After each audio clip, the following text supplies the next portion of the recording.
You get some of that. Okay, so for our last piece of this, we're going to be doing the profile summary view. And rather than code you through each step of that, which is kind of tedious for everybody, I'm going to paste in the code here and show you what it looks like. There's not really anything monumentally new here. The only thing that we've got here is that we've got a sub view that's being reused. But if you look at this flow wrap, we're creating a flow wrap view, which is basically used right here, so that we can use this type of view to wrap the line. So if there's multiple interests here, it will fill up the line and then create another line below it. So that's all that is, no big deal. And so the rest of this is pretty straightforward.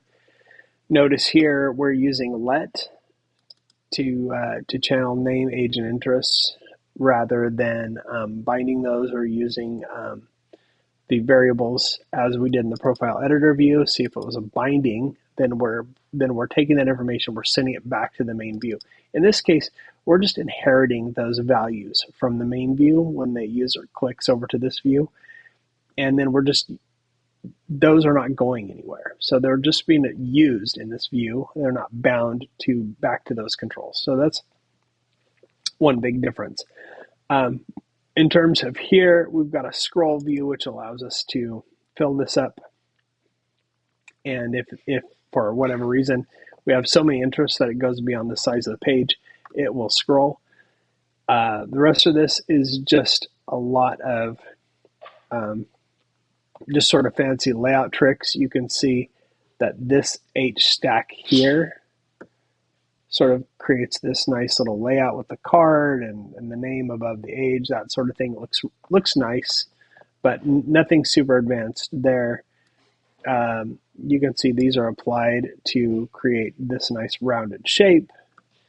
And then the V stack here for interest obviously contains the flow wrap. And again, that's a reference to this struct here, this view, which is then used to create this this grid view that is responsive based on what the content is.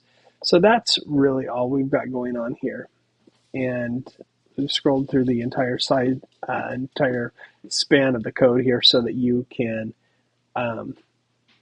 pause the video and access that if you want to recreate that code.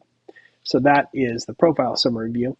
And if we actually run this now, you can see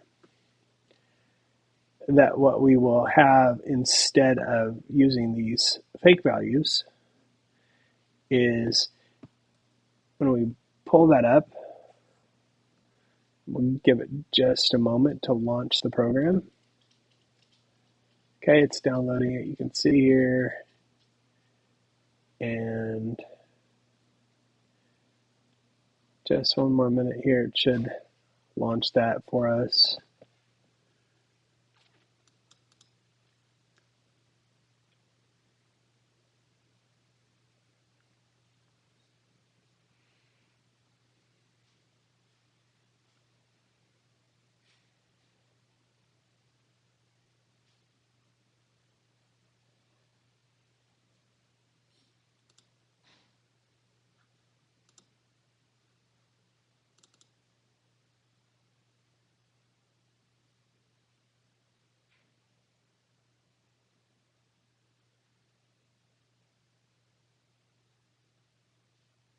There we go.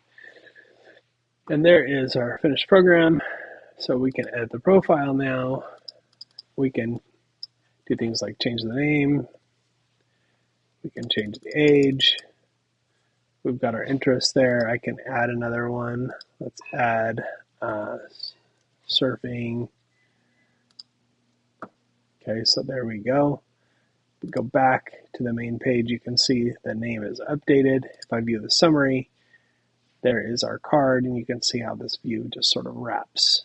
As it fills up horizontally across a row, it'll wrap down to the next line.